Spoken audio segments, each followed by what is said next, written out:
മംഗല്യസൂത്രം. രചന Jasmine Shihas. അവതരണം ഷാഹുൽ മലയിൽ. Editing Shereej Poonoor. Aarushi അവന്റെ കൈ പിടിച്ചുകൊണ്ട് തലയാട്ടി. ദേഷ്യം കൊണ്ട് പതഞ്ഞു പൊങ്ങിയിരുന്നെങ്കിലും അപ്പോഴത്തെ ആരുഷിയുടെ ഭാവം കണ്ടവൻ സ്വയം നിയന്ത്രിച്ചു. ആവശ്യതയോടെ വേശി വീഴാൻ തുടങ്ങി അവളെയും ചേർത്ത് പിടിച്ചവർ മുന്നോട്ട് നീങ്ങി. അതേസമയം രക്തമിറ്റി വീഴുന്ന തന്റെ കൈപ്പത്തി നോക്കിക്കൊണ്ട് അവിനാശ് എന്തോ ഓർത്തുകൊണ്ടിരിക്കുകയായിരുന്നു. മുന്നിൽ പതഞ്ഞുകൊണ്ടിരുന്ന തണുത്ത ബിയർ ഗ്ലാസ്സിലേക്ക് അവൻ തന്റെ കൈ മുക്കിവെച്ച് കണ്ണുകൾ അടച്ചിരുന്നു. നേരം പാതിരാ കഴിഞ്ഞിരുന്നു. ആരുഷി വസ്ത്രം പോലും മാറാതെ ഒരേ ഇരിപ്പായിരുന്നു. ആരോ നല്ല ഉറക്കമാണ്. എല്ലാം മറന്നുറങ്ങുന്ന അവനെ നോക്കിയപ്പോൾ ഒരേ സമയം അവളുടെ കണ്ണിൽ സന്തോഷവും സങ്കടവും തെളിഞ്ഞു. അവൾ മെല്ലെ എഴുന്നേറ്റ് കുളിമുറിയിലേക്ക് നടന്നു. ഷവർ തുറന്ന് കണ്ണുകൾ അടച്ചുകൊണ്ട് ജീവനറ്റ പോലെ കുറേ നേരം ആ ജലധാരയ്ക്കു മുമ്പിൽ നിന്നു. എത്ര നേരം കഴിഞ്ഞുവെന്നറിയില്ല. ആരുഷി ടവലെടുത്ത് ദേഹം തുവർത്തിക്കൊണ്ട് ഹാങ്കറിൽ വെച്ചിരുന്ന വസ്ത്രമെടുത്ത് ധരിക്കാൻ തുടങ്ങിയപ്പോൾ ആകസ്മികമായി അവൾ മുന്നിലുണ്ടായിരുന്ന നിലക്കണ്ണാടിയിലേക്ക് നോക്കിപ്പോയി. ഞെട്ടിലോടെ അവൾ വീണ്ടും സൂക്ഷിച്ചു നോക്കി.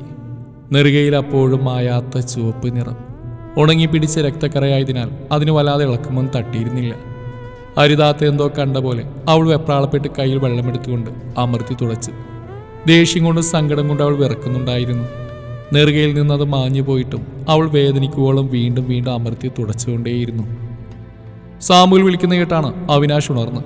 സമയം എന്താണെന്ന് നോക്കി അവിനാശ് ഞെട്ടലോടെ ചാടി എഴുന്നേറ്റു. നേരെ ഒരുപാട് വൈകിയിരുന്നു. ഇന്നലെ ഉറങ്ങാൻ ഒരുപാട് വൈകിപ്പോയതാണ് പ്രശ്നമായത്. അവൻ വേഗം കുളിമുറിയിലേക്ക് നടന്നു. കാറ് ഡ്രൈവ് ചെയ്യുന്നതിനിടയിൽ സാമുൽ ഇടയ്ക്കിടെ ഒളിയെണ്ണിട്ട് അവിനാശിനെ നോക്കുന്നുണ്ടായിരുന്നു. എന്തുപറ്റി സാർ? കുറേ നേരമായാലും ഒരു ആലോചന. സാമുൽ ചെറുചിരിയോടെ ചോദിച്ചു. എന്താ? ഏതോ ലോകത്തെന്ന പോലെ അവിനാശ് സാമുവലിന്റെ മുഖത്തേക്ക് നോക്കി. അമ്പർ നിൽക്കുന്ന ആ മുഖം കണ്ടപ്പോൾ അവിനാശ് പതുക്കെ ചോദിക്കാൻ ആരംഭിച്ചു. ഈ സിന്ദൂരെന്തിനാ വിവാഹിതരായ സ്ത്രീകളണിയുന്നത്? നിഷ്കളങ്കമായ അവിനാശിന്റെ ചോദ്യം കേട്ടപ്പോൾ സാമുവൽ അറിയാതെ പൊട്ടിച്ചിരിച്ചു പോയി. സാറിന്റെ മതാചാരങ്ങളെ പറ്റി എന്നോടാണോ ചോദിക്കുന്നത്? സാമുവലിന്റെ മറുചോദ്യം കേട്ട് അവിനാശ് ഒന്നും പറയാതെ പുറത്തേക്ക് കണ്ണു നട്ടിരിക്കുന്നുണ്ട്. സാമുവൽ തുടർന്നു. വിവാഹിതയായ ഒരു ഹിന്ദു സ്ത്രീയെ സംബന്ധിച്ചിടത്തോളം സിന്ദൂർ അവളുടെ ഭർത്താവിന്റെ ദീർഘായുസ്സിനും സമൃദ്ധിക്കും വേണ്ടിയുള്ള അവളുടെ ആഗ്രഹത്തെ സൂചിപ്പിക്കുന്നു. അതുപോലെ അവളുടെ നല്ല പകുതിയോടുള്ള അവളുടെ ഒരിക്കലും മരിക്കാത്ത സ്നേഹത്തിന്റെയും ഭക്തിയുടെയും അടയാളമായി ഇത് കണക്കാക്കപ്പെടുന്നൊക്കെയാണ് ഞാൻ കേട്ടിട്ടുള്ളത്. അപ്പോൾ വിവാഹിതയില്ലാത്തൊരു സ്ത്രീയുടെ നെറുകയിലാണെങ്കിലോ? അവിനാശിന്റെ ചോദ്യം കേട്ടൊന്ന് അമ്പരുന്നെങ്കിലും സാമുവൽ വീണ്ടും തുടർന്നു. ആദ്യമായിട്ടൊരു ഹിന്ദു സ്ത്രീ സിന്ദൂരണിയെന്ന് അവളുടെ ഭർത്താവിന്റെ കൈകൊണ്ടാണെന്നാണ് എൻ്റെ വിശ്വാസം. അതിനാൽ തന്നെ അതിന് അവരുടെ ജീവിതത്തിൽ നല്ല പ്രാധാന്യമുണ്ട്. ഇന്ത്യൻ നിയമപ്രകാരം വെറുതെ ആരെങ്കിലും ഒരാൾ സിന്ദൂരണിച്ചെന്ന് കരുതി അവൾ അയാളുടെ ഭാര്യയാവില്ല. എന്നാണെങ്കിൽ എനിക്ക് തോന്നുന്നത് ആ പെൺകുട്ടിക്ക് ഒരു പക്ഷെ അതൊരു ഇമോഷണൽ ഫീലിംഗിന് കാരണമായേക്കാം. അറിയില്ല, മേ ബി. സാമുവൽ പറഞ്ഞു നിർത്തി. ഇതൊക്കെ എന്തിനാണെന്ന ഭാഗത്തിൽ അവിനാശിനെ നോക്കി. അന്ന് ആരുഷി ഒരു പെൺകുട്ടി വിസിറ്റ് ചെയ്യാൻ വന്നു. 19 വയസ്സേ ആ കുട്ടിക്ക് ആയിട്ടുള്ളൂ. വിവാഹം കഴിഞ്ഞിട്ട് 1 വർഷമായി. എങ്കിലും ഇന്നേവരെ ആ പെൺകുട്ടി സന്തോഷം എന്താണെന്ന് അറിഞ്ഞിട്ടില്ല.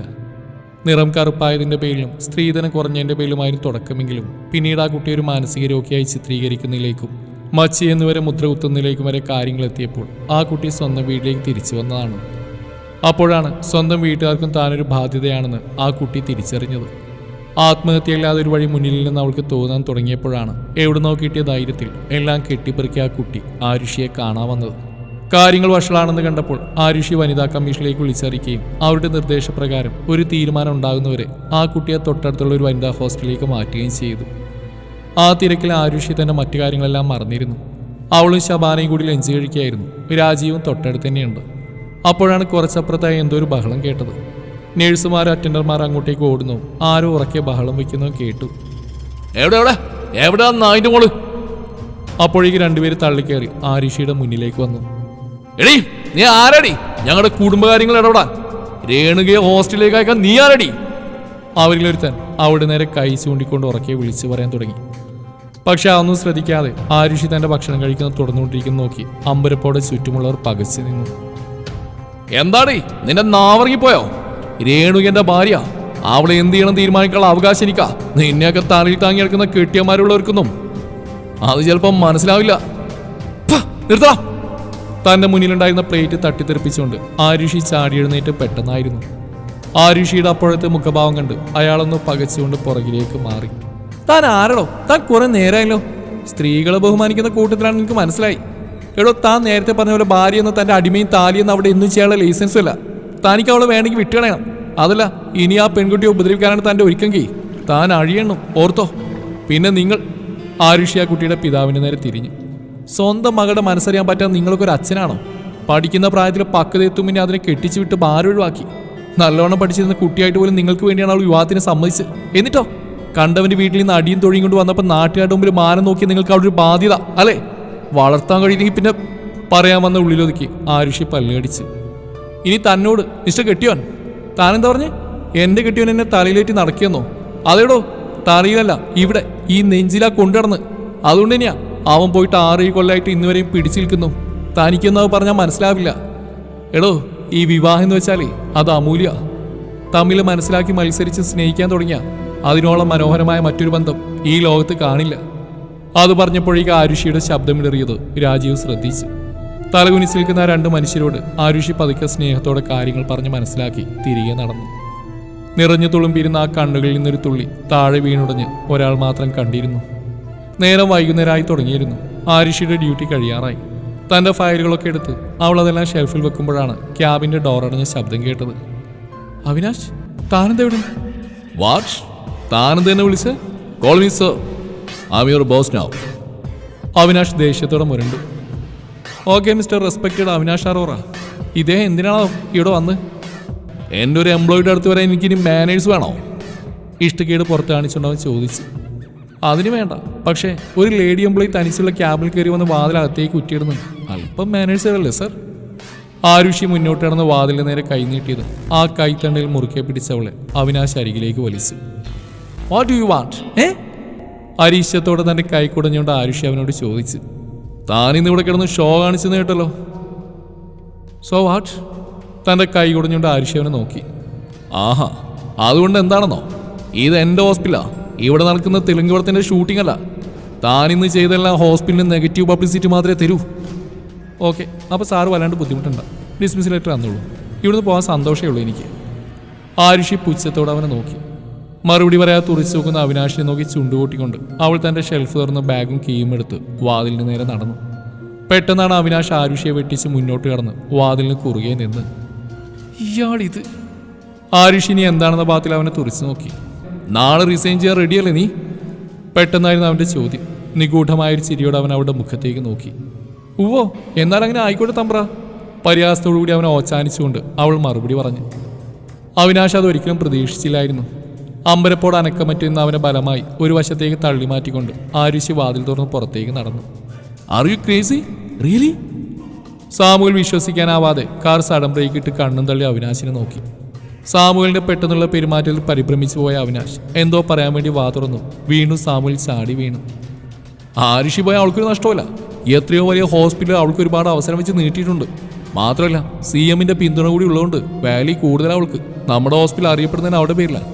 മാത്രമല്ല അവൾ പോയാൽ പുറകെ രാജീവും ശബാനയടക്കം കുറേ പേര് കൂടെ പോവും.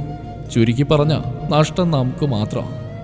ഒറ്റ ശ്വാസത്തിൽ സാമുവൽ പറഞ്ഞു കേട്ട് താൻ പറയാമെന്ന് എന്താണെന്ന് കൂടി അവിനാശ് മറന്നുപോയി. എനിക്ക് അവളെ കൊണ്ട് എങ്ങനെയും അടിയറവ് പറയിപ്പിക്കണം. അവളെന്നോട് മേഴ്സിക്ക് വേണ്ടി കെഞ്ചണം.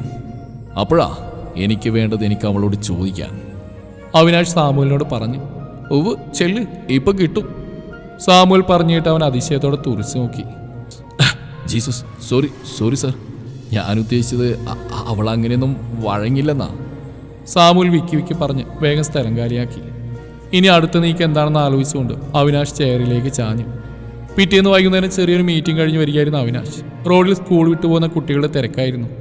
മഴക്കാലമാണെങ്കിലും നല്ല ദാഹം തോന്നിയപ്പോൾ കാറിൽ പരതി നോക്കിയെങ്കിലും ഒഴിഞ്ഞ കുപ്പി കണ്ടവൻ പിറുവിരുത്തുകൊണ്ട് കാറിൽ നിന്നിറങ്ങി എതിർവശത്തെ കൂൾ ബാറിലേക്ക് നടന്നു. സാമുവൽ കൂടെയില്ലാത്ത കഷ്ടമായി പോയി എന്നവന് തോന്നി. വെള്ളക്കുപ്പിയും വാങ്ങി റോഡ് ക്രോസ് ചെയ്യാൻ ഒരുങ്ങിയപ്പോഴാണ് നനച്ചിരിക്കാതെ ഇരമ്പിക്കൊണ്ട് മഴ വന്നത്. തുമ്പിക്കൈ വണ്ണത്തിലുള്ള തുള്ളികളായതിനാൽ റോഡ് ക്രോസ് ചെയ്ത് കാറിനടുത്ത് എത്തുമ്പോഴേക്കും നനയുമെന്ന് ഉറപ്പുണ്ടായതുകൊണ്ട് അവൻ തൊട്ടടുത്തേണ്ട ബസ് സ്റ്റോപ്പിലേക്ക് കയറി നിന്നു. അങ്കിൽ ഇവിടെ ഇരുന്നോളൂ, ഇവിടെ നിന്നാ കാറ്റ് വീശിയാൽ മഴ മുഴുവൻ മേലോട്ട് വീഴും. ഒരു കുഞ്ഞു ശബ്ദം കേട്ട് അവിനാശ് പുറകിലേക്ക് നോക്കി. ഒരു യൂണിഫോമും ബാഗും കഴുത്തിലൊരു വാട്ടർ ബോട്ടിലും തൂക്കിയിട്ട് നുണക്കുഴി കാണിച്ചുകൊണ്ട് തന്നെ നോക്കി ചിരിക്കുന്ന വിടർന്ന കണ്ണുകളുള്ള ആ ബാലനെ കാണാൻ നല്ല കുട്ടിത്തമുണ്ടായിരുന്നു. അവിനാശ് ഒന്ന് പുഞ്ചിരിച്ചുകൊണ്ട് അവൻ്റെ അരികിലേക്ക് നീങ്ങി. നീ എന്താ വീട്ടിൽ പോകാത്ത? കുട്ടികളെല്ലാം പോയല്ലോ. അവിനാശ് ആ കുട്ടിയോട് ചോദിച്ചു. ഞാൻ എൻ്റെ മമ്മയുടെ കൂടെ പോവാറ്, മമ്മ വരും കൊണ്ടുപോകാൻ. എന്നിട്ടെന്താ വരാത്തെ? അറിയില്ല, ചിലപ്പോൾ ബ്ലോക്കിൽ വിട്ട് കാണും, വരേണ്ട സമയം കഴിഞ്ഞിരിക്കണു. ആ കുട്ടി വലിയവരെ പോലെ അവനോട് മറുപടി പറഞ്ഞു. ചിലപ്പോൾ നിന്റെ മമ്മ വന്നില്ലെങ്കിലോ? അവിനാശ് ആ കുട്ടിയെ നോക്കി. ഏയ്, അങ്ങനെ എന്നെ വിട്ടിട്ട് മമ്മ വരാണ്ടിരിക്കില്ല. എൻ്റെ മമ്മയ്ക്ക് എന്നെ ജീവനാ. എൻ്റെ മമ്മയാ ഈ ലോകത്തിലെ ഏറ്റവും ബെസ്റ്റ് മമ്മ.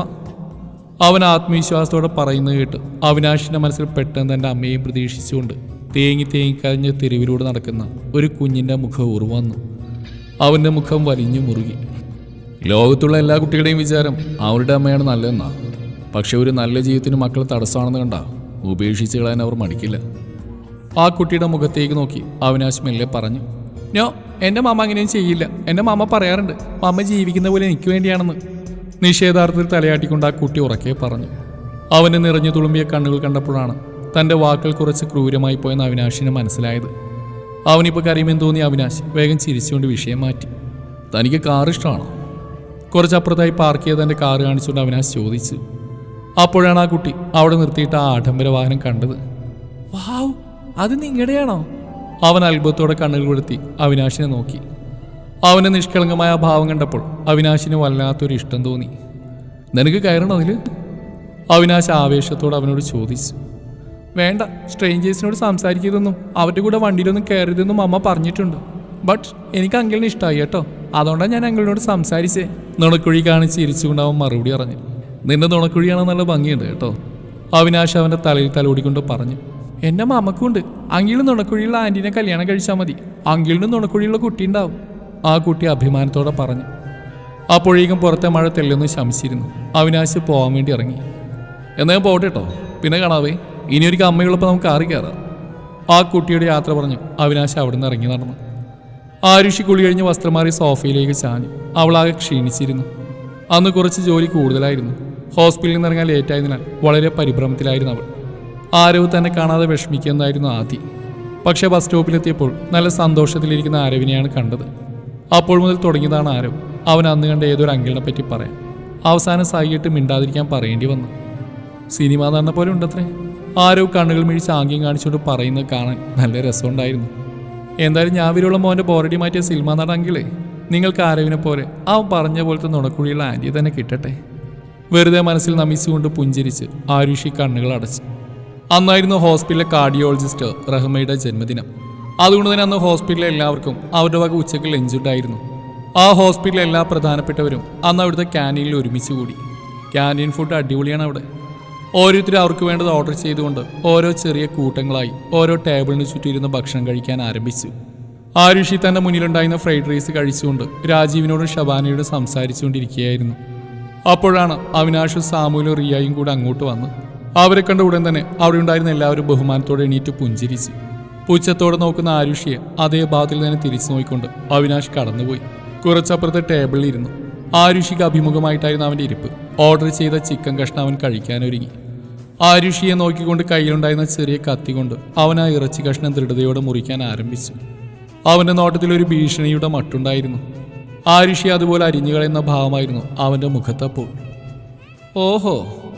ആരുഷി ദേഷ്യത്തോടെ മുന്നിലുണ്ടായിരുന്ന കോളിഫ്ലവർ കഷ്ണത്തിൽ ആഞ്ഞു കുത്തി. അത് വായിലിട്ട് നാടകീയമായി ചവച്ചരക്കാൻ തുടങ്ങി. ഒരു നിശബ്ദ യുദ്ധത്തിൻ്റെ പ്രതീതിയോടെ അവരങ്ങനെ ഭക്ഷണം കഴിക്കുന്നത് തുടർന്നുകൊണ്ടിരുന്നു. അവിനാഷിൻ്റെ അടുത്തുണ്ടായിരുന്ന സാമുവലിൻ്റെ അവസ്ഥയായിരുന്നു പരിതാപകരം.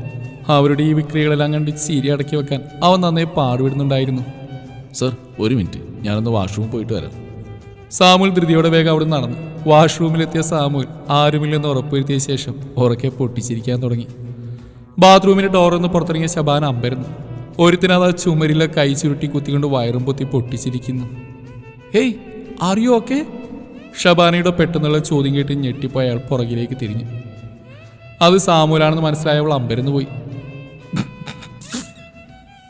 പെട്ടെന്ന് ചിരിയൊന്ന് അടക്കിക്കൊണ്ട് പരിഭ്രമത്തോടെ സാമുൽ നിന്ന് പരിങ്ങി. ഒന്ന് രണ്ട് തവണ അവിടെ നിന്ന് അങ്ങോട്ടും ഇങ്ങോട്ടും കറങ്ങിയ ശേഷം സാമുൽ വേഗം സ്ഥലം കാലിയാക്കി. ഒരു കള്ളലക്ഷം, ഇനി അവനെ സഹിക്കുകയാവുമെന്തോ. അമ്പരപ്പോടെ പിറുപിറുത്തുകൊണ്ട് ഷബാനയോട് നിറങ്ങി. തൊട്ടടുത്ത ഷോപ്പിംഗ് മാളിൽ നിന്ന് ചെറിയ പർച്ചേസിംഗ് നടത്തി മടങ്ങാനൊരുങ്ങുമ്പോഴാണ് അവിനാശ് ആ കാഴ്ച കണ്ടത്. ഹാങ് ചെയ്തു വെച്ചിട്ടുള്ള സ്ത്രീകളുടെ വസ്ത്രങ്ങളെല്ലാം തിരിച്ചും മറിച്ചും നോക്കുന്ന ഒരു കൊച്ചു പയ്യൻ.